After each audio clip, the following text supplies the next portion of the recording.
Welcome to the second lecture on linked queues.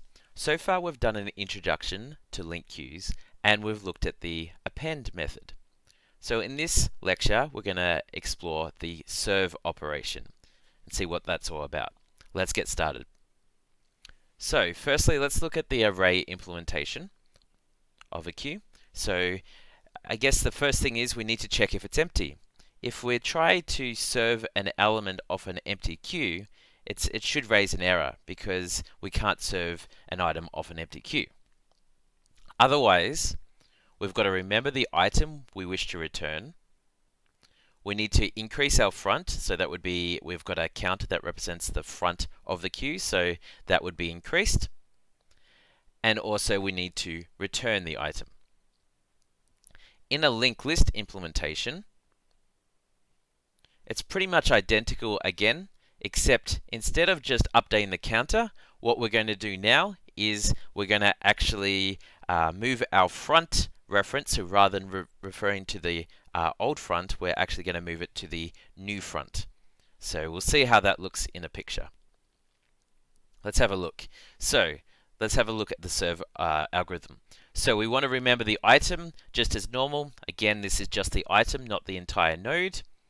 We want to make the next node the new front, so we just do that. We move it along, similar in the array implementation when we added one to the count, and we want to return the item.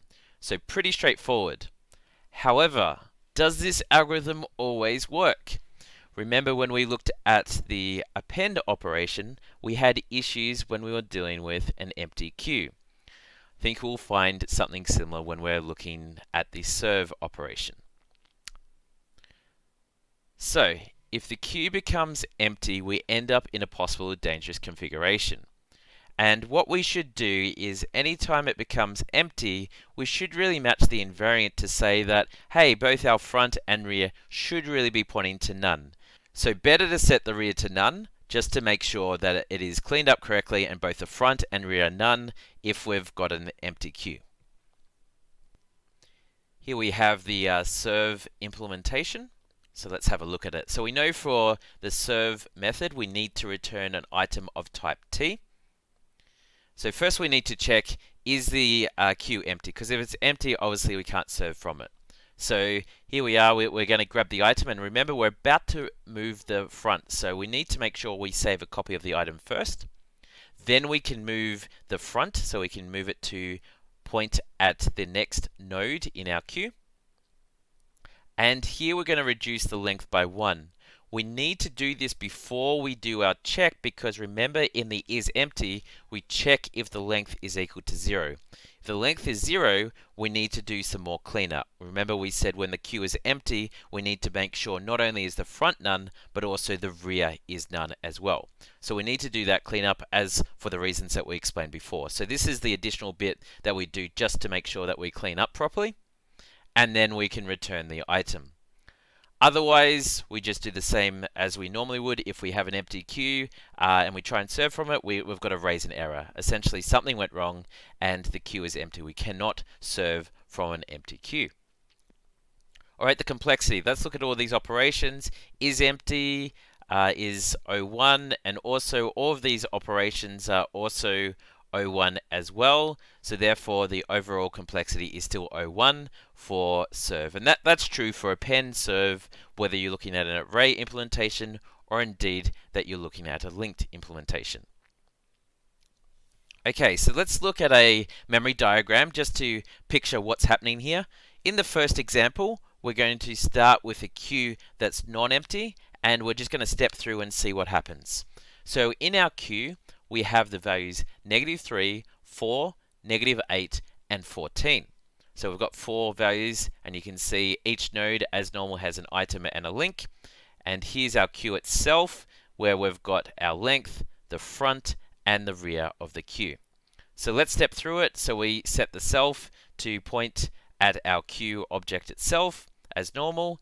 We check if the queue is not empty. That's true, because our length is currently 4, so it's not empty. We grab the item just as we normally would. So here the item, we can see the item's pointing at -3. we move the front along so that it points at the next link. It points at the next node in our queue. And at this point, we reduce our length. So now that it points, now it is set to 3. We check if it's empty. No, it's not empty currently, so we can just return the item. So that's how it works if we're just treated on any queue that's got greater than 1 items. However, what happens when the queue just has 1 item? Let's have a look at that example. So here we are, we've got our queue with 1 item, and we can see the only value in there is -3. So again, we're going to set the self to point at the queue. The queue currently is not empty because it's not 0. We save a copy of the item as normal, and we move our front along. Now, the good thing about this is the front is now pointing correctly to none, as we would expect it to do. So that's fine, that's properly cleaned up. But now we need to reduce the length first by -1. Because if we checked the is empty, it wouldn't be, that would return false. But in this situation, we really want it to return true, because the length should be 0 at this point. So that's why we do that first. And then we check if it's empty. And in this case, yes, the length is equal to 0, so it is empty. So we should also update our rear so that it points at none as well. So that we can see that the invariant is correct. We've correctly set both the front and the rear to none, so that we've done our proper cleanup. So I guess in this example, we've looked at how to apply the serve operation on both a queue that has elements in it, a queue that has 1 element, and indeed would also be pretty obvious to see if the queue was empty, then it would just go straight to the else and it would raise a queue is empty exception. That's the end of this video. So far we've covered the 2 operators on queues, which includes append and serve. In the last video in this series, we're just going to cover some applications where we can use a linked queue. We'll see you in the next video.